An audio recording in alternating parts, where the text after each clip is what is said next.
Pourquoi la planter là? Parce que ce sont des sols qui sont hydromorphes et qui ont tendance à garder l'eau. Donc on veut voir si, par l'intermédiaire des arbres, on peut assainir ces parcelles au niveau de la régulation de l'eau, de l'excès d'eau. Et en même temps, après, c'est de créer un microclimat qui nous permette de limiter les effets du vent et de la chaleur, quand les arbres seront plus grands. Allez, tu vois celui-là. Raouf.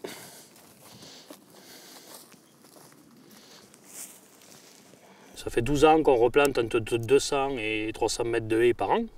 Là, on a, tous les 30 mètres, on a un corridor qui va être favorable à la biodiversité.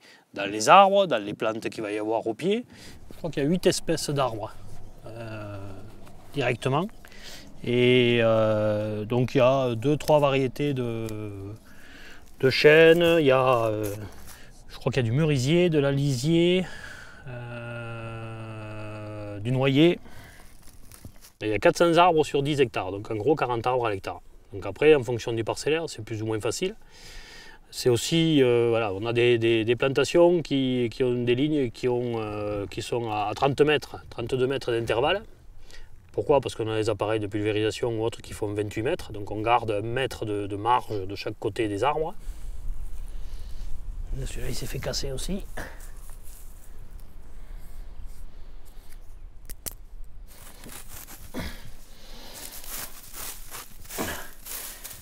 On avait eu la bonne idée, si tu veux, de mettre des copeaux de bois autour. Les sangliers ils aiment bien chercher les vers de terre.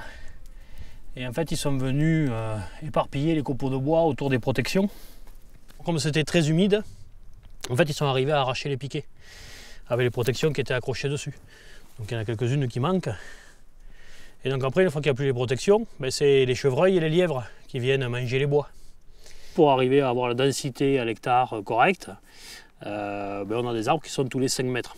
C'est pour ça aussi qu'on a planté différentes espèces, parce qu'il y a des espèces qui vont se développer plus rapidement que d'autres.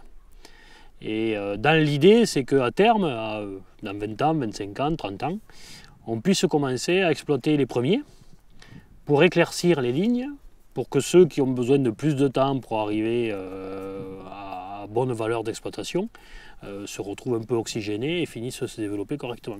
Et dans des régions comme la nôtre, c'est aussi une façon de préserver le foncier agricole. Il y est.